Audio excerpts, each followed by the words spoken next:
Allez Rainer, pose tes fesses.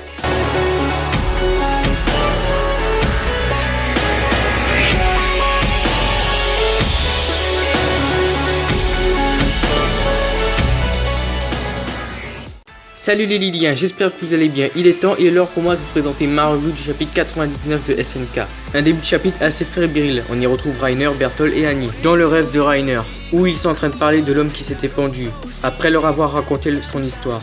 Annie dira ensuite qu'ils sont mal placés pour parler, après avoir abandonné Marcel. Ensuite Berthold va dire qu'il a finalement bien réfléchi, et sait ce que voulait ce malheureux. Et la raison c'est que quelqu'un devait rendre une sentence pour sa culpabilité. Bon du coup on recommence notre chapitre avec la rencontre Rainer et Eren. Et on a le titre du chapitre qui s'affiche en haut. Une ombre accusatrice. Et bien sûr je vous expliquerai pourquoi on dit une ombre accusatrice. D'après mon propre point de vue. Ensuite on a un gros titre en art qui dit écrasé sous le poids des responsabilités. Et ça fait référence je pense à l'homme qui s'est pendu et à Rainer qui doit encaisser toutes les morts qu'il a causées. Bref, du coup, ensuite on a deux planches qui nous font croiser les deux regards, Rainer et Eren. Et le regard de Rainer est bien bas, qui montre qu'il est un peu dépité. Bon, bref, ensuite, comme j'avais prévu dans ma preview du futur, Falco est un peu perdu. Et ça va devenir encore pire au fur et à mesure du chapitre. Et Falco va dire à Eren que monsieur, vous m'avez bien expliqué que vous êtes un vieil ami de Rainer. Et qu'il serait content de vous voir. Et Eren va lui répondre que oui, c'est exact, Falco, merci de l'avoir emmené, on a des tas de choses à se raconter tous les deux. Bref, après cette déclaration, Rainer est encore plus perdu, ça se voit comment le dessin a été dessiné, il va même dire que c'est impossible. Et après ça, on a encore un zoom sur Falco, et je pense qu'en animé, ce sera adapté avec un Falco qui regardera l'état psychologique et surtout le regard de Rainer. Et du coup, Eren dit à Rainer de s'asseoir, qu'ils sont bien ici. Et Eren va ensuite enchaîner en disant qu'on entendra parfaitement ce qui se contentera sous les planches. Et qu'on est bien sûr sous un immeuble d'habitation. Il est situé derrière la scène, mais qu'il y a déjà beaucoup de monde qui s'agglutine aux fenêtres. Juste au-dessus de nos têtes. Et là, direct, ce qui m'a choqué, c'est la blessure à la main de Eren. C'est-à-dire qu'il prépare déjà une transformation si Rainer essaierait d'intervenir. Et en même temps, s'il se transformait, il tuerait beaucoup de personnes. Et Falco, qui ne sait rien, va dire que ah oui, vous êtes blessé monsieur Kruger. Et Eren va lui répondre que ne sait rien, c'est juste une égratignure. Et là, la phrase mythique pour moi que j'ai mis en début de vidéo, c'est allez Rainer, pose tes fesses. Et le regard de Rainer franchement est assez expressif, car il sait ce qui pourrait arriver si Eren se transformait. Petite nouvelle planche où on nous montre les trois protagonistes réunis, Rainer, Eren et Falco. Bref, et du coup, on voit que Falco n'est pas à l'aise et qu'il va dire que bon, je vais vous laisser discuter entre vous. Mais Eren va le rattraper tout de suite en disant que ce sera instructif pour toi aussi, donc reste avec nous. Rainer, en connaissant la situation, va dire discute pas Falco, fais ce qu'il te dit. Honnêtement, ça m'a vraiment fait penser à une scène de film où il y a des gens qui sont kidnappés, on va dire, qui sont pris en otage. Je sais pas ce que ça vous avait fait ressentir, mais en vrai, c'est exactement ça dans le chapitre. Mais voilà, j'ai pensé à un film, ça me fait penser à ça direct. Et zoom sur le regard de Falco, qui a des petites gouttes de transpiration sur son visage et il ne sait pas trop ce qui se passe. Bref, du coup, ensuite on en revient à la cérémonie avec le chef du clan Taibert, que directement qu'on voit qu'il est pas très bien. On a même quelqu'un, un soldat ou autre, qui dit il est bientôt l'heure, monsieur Taibert. Et du coup, la japonaise ou la chinoise, je m'en fiche, où l'un des petits Eldiens avait renversé du vin sur son kimono, vient rendre visite à notre cher monsieur Taibert. Et son nom est madame Azumamito, j'espère que j'ai bien prononcé. D'ailleurs, ce personnage est assez intriguant. Je pense en parler dans ma prochaine preview du futur. Bon, bref, du coup, monsieur Taibert va dire que c'est très aimable qu'elle vienne venir l'encourager et elle va lui répondre que je vous dérange pas au moins et je m'en voudrais de vous perturber. Je me demandais comment vous vous sentiez. Bref, et il va répondre que comme vous pouvez le voir, je suis extrêmement tendu. Et elle va répondre un truc qui m'a assez intrigué, c'est que toute notre famille est bien placée pour le savoir. Ce qui signifie que sa famille est peut-être importante. Bref, après je pense qu'on apprend son prénom puisqu'on avait dit son nom. Et son prénom, je pense que c'est Kiyomi. Bon, c'est monsieur Terbet qui dit merci infiniment madame Kiyomi. Bon bref, et cette dame commence à m'intriguer encore plus parce qu'une fois qu'elle est partie, je ne sais pas si vous avez vu son regard, elle dit bon allons-y, mais le regard de comment ça a été dessiné est vraiment intéressant. Je pense qu'il y a un truc où elle s'en fiche un peu, où elle a un plan derrière la tête. Ensuite on se retrouve sur la scène, enfin en bas de la scène on va dire, où il y a le public. Et on voit la mère de Rainer qui rencontre le père de Annie Leonard et ça m'a fait bander.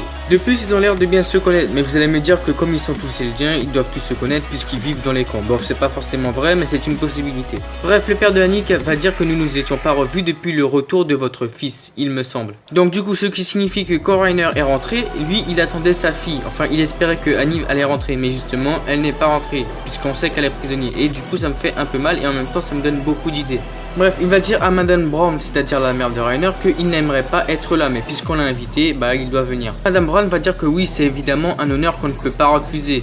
Bon bref, encore une chose intéressante dans ce chapitre, c'est qu'on apprend que Madame Hoover, c'est-à-dire la mère de Berthold, était morte. Madame Brown va répondre que oui, elle est partie dans d'excellentes conditions. Les autorités ont veillé à ce que les meilleurs soins lui soient prodigués. Ça me donne une idée de théorie, mais je vous en dis pas plus. Donc Madame Brandt va enchaîner en disant qu'elle tirait une immense fierté du sacrifice de son fils pour le peuple marde. Et du coup elle va commencer à parler de Annie, mais tout de suite le père de Annie va la couper en disant non, ma fille n'est pas morte, elle est vivante, je suis certain, elle m'a promis de revenir.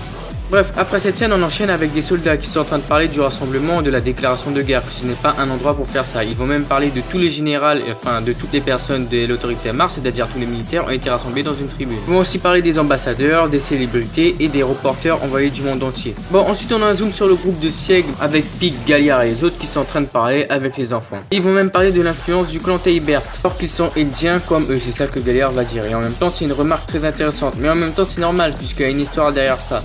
Bon bref, ensuite les trompettes vont retentir et ça va casser les oreilles d'un des personnages. Et par contre, après, comme je l'avais prévu dans ma review du futur, on va avoir quelques personnes qui s'inquiètent pour Reiner et Falco.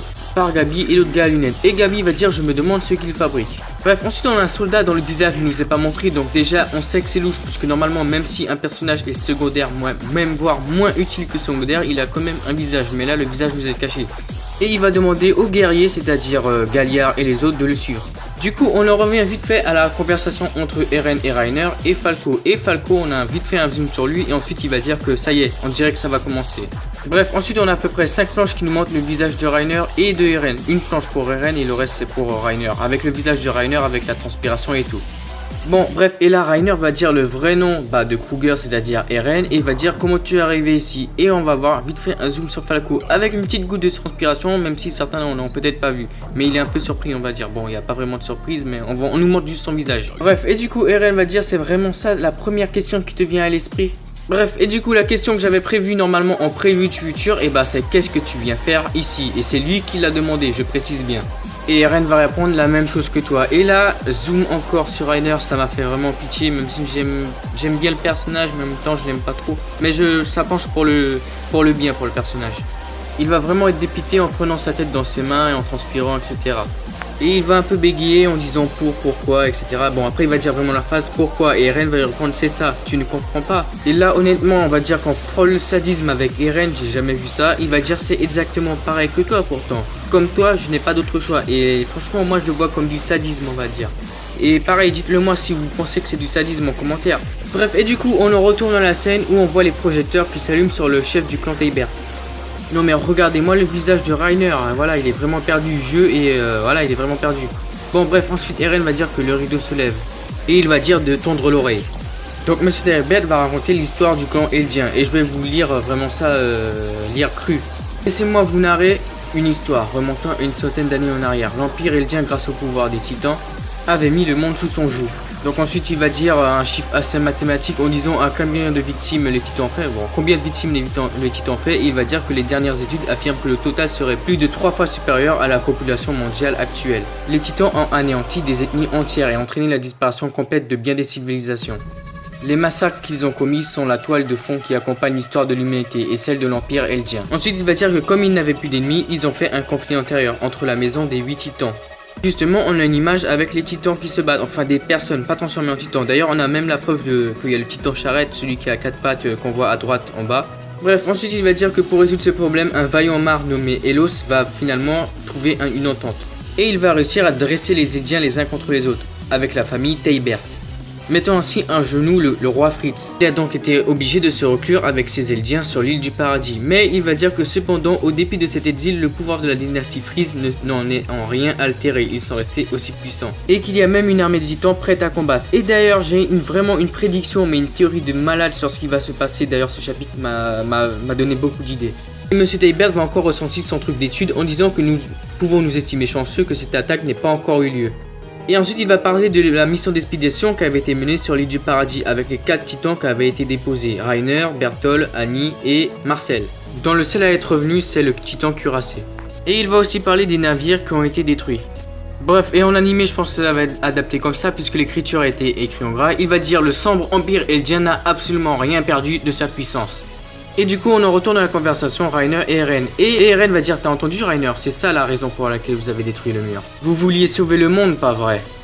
Et d'après mon avis personnel et de ce que j'ai lu dans la voix d'Eren, je vois pas trop de haine. Même après ça confirme mon dire, c'est-à-dire mon idée qu'il n'y a pas de haine envers Reiner. Il va dire que 4 gamins au courant de rien largués sur cette île dont il ignorait tout. Bon bref, du coup on enchaîne avec sur le toit avec le commandant qui est avec un autre soldat et qui parle de sécurité. D'ailleurs c'est pourquoi ils sécurisent autant. Est-ce qu'ils craignent qu'il y ait quelqu'un sur cette île? Ça veut dire qu'ils ont peut-être découvert quelque chose. Et il va dire à son soldat d'ouvrir l'œil avec lui. Bref, ensuite on retrouve Monsieur Teibert qui est en train de boire de l'eau derrière un rideau. Et directement on enchaîne avec le soldat qui emmène les soldats eldiens, c'est-à-dire ceux qui ont les titans. Et d'ailleurs, comme je l'avais dit, ce personnage me paraissait très bizarre. Et il dit à Sieg de se rendre à la porte et il va dire aux deux autres, c'est-à-dire à Galliard et Pieck de le suivre. Bref, et pendant que le soldat les emmène, Pieck va demander est-ce qu'on se connaît, puisqu'elle a l'impression de le connaître. Et il va dire que de l'affirmer, il n'a pas besoin de raconter sa vie à une eldienne. Elle va lancer une petite blague en disant que ouais, dommage, ta barbichette me plaît bien. En bref, du coup, Pieck va tomber sur un escadron blindé, c'est-à-dire un escadron qui a participé à la guerre, et elle va venir les embrasser vite fait. Honnêtement, je vais relire cette scène puisque j'ai pas trop compris l'intérêt la première fois que je l'ai lu. Après, je pense qu'il y a un truc de relation amoureuse, on va dire. J'ai pas trop compris, mais je pense que c'est ça, puisqu'après Galliard va dire que ben t'as fait voler en éclats leur relation, les liens. Et du coup, le soldat, après avoir vu ça, va dire de se manier. Et ils vont aller dans un lieu. Enfin, le soldat va les emmener dans un lieu. Et tout de suite après, on va avoir une scène choc qui m'a assez surpris. Honnêtement, je m'y attendais, mais comment ça a été fait, ça m'a vraiment surpris. Bref, et donc objectivement, je sais pas si je dois avoir l'allié d'Eren ou une autre personne, puisque je pense que les Mars ont aussi beaucoup d'ennemis. Donc ouais, pourquoi pas nous introduire un nouveau type d'ennemi. J'en parlerai peut-être dans ma preview du futur. Et du coup, on va dire qu'ils se font trapper, puisqu'ils vont tomber dans une trappe, puisque le soldat les a piégés en coupant une corde et en actionnant quelque chose.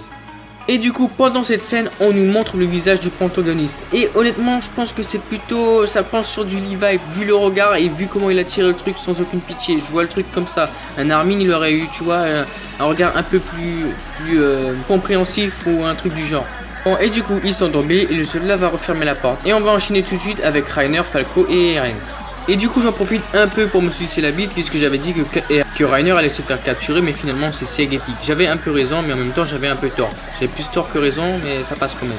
Bon, bref, comme j'avais prévu, Falco commence à se poser des questions sur l'ambiance, etc., etc. Et il va se demander qui est vraiment Eren Kruger.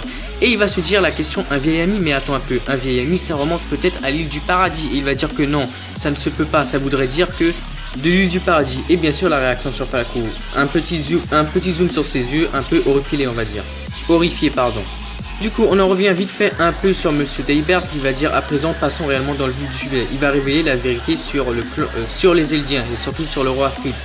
Et bref, ensuite on a un petit zoom encore sur Falco. Regardez-le bien sur le mur, il est un peu dépité, il y a même et on a encore Reiner qui se tient la tête dans les mains.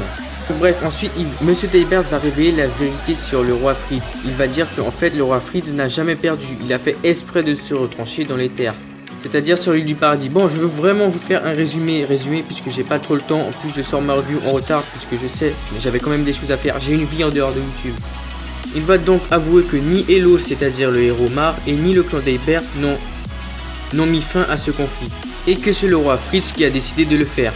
Donc du coup on a vite fait un plan où Monsieur Teibert est en train de parler, mais on ne le voit pas, on voit plutôt le face à face Reiner et Eren. Et donc le roi Fritz fut exprès de perdre. Et on a même encore un plan sur celui qui est en train d'observer avec ses jumelles, qui est sur le toit, qui est un général de l'armée Mar, qui est censé assurer la sécurité.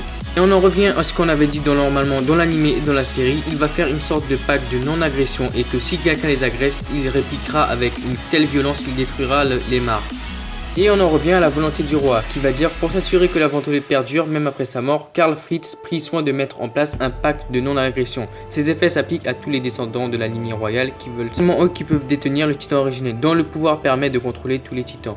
Cette mesure s'est révélée tout à fait efficace jusqu'à aujourd'hui, puisque jamais encore nous n'avons été assaillis. Donc voilà, après cette scène, on va avoir droit à une petite scène avec une femme qui tient un enfant et l'enfant est un peu déchiré. On voit ses boyaux et tout, et il y a des titans qui sont en train de les regarder. Bon, je pense qu'ils vont se faire bouffer. Et après ces révélations, tout le monde va être choqué et ça, c'est un peu normal. Et donc moi, à ce moment du chapitre, je me disais qu'il n'y avait plus d'ennemis. Donc alors pourquoi ils ont attaqué? C'est justement ça la question. Pourquoi ont-ils attaqué s'ils savaient ça? Et bien sûr, ils vont se servir du prétexte de Eren qui... J'en reviens bref à la révélation. Même les invités vont se demander pourquoi nous déballer ça maintenant en admettant que le roi derrière le mur n'avait aucune intention de nous nuire. Ça voudrait dire que contrairement à nos craintes, l'île du paradis n'a jamais constitué une menace. Et du coup, je reviens au prétexte de Eren. Monsieur Delbert va dire que les idéaux pacifistes du roi Fritz ont été mis à mal par une révolte menée par un individu dangereux et qui a pris les pouvoirs du titan originel. Et plus il parle, plus il diabolise Eren. Il va dire que c'est un homme qui n'accorde aucune valeur à la paix et à cause de qui le monde court à nouveau un immense péril. Et on va terminer avec cette scène épique avec Falco qui regarde Eren et Monsieur Delbert qui parle toujours et qui va dire ce belliqueux adversaire se nomme Eren Yeager. Et là Falco est choqué. Et on a un titre en gras qui se finit en disant le rebelle est dans la place. Qu'est-ce que j'ai pensé de ce chapitre? Honnêtement ce chapitre je trouve que c'est le plus dur au niveau des révélations, le plus magnifique au niveau du scénario on va dire, c'est comme ça que je le vois, après c'est mon avis personnel. Ce chapitre était vraiment excellent, je vais pouvoir vous faire de nouvelles théories, il y a tellement de révélations qui ont été faites dans ce chapitre, c'est vraiment impressionnant. Sur ce les Liliens, je vous remercie de m'avoir suivi et écouté durant cette vidéo. N'oubliez pas de la partager et de mettre un commentaire, c'est très important pour me donner de votre avis. Et de vous abonner avec la petite clochette pour que notre communauté s'agrandisse de jour en jour. Y'a des chiennes parce qu'il y a des chiens. Je veux faire du wari, je veux faire du bambou. Je me suis trompé bitch mais tu vas kiffer même si c'est pas le bon trou. Je les enterre, je les enterre, je les enterre. Si tu n'es pas mon frère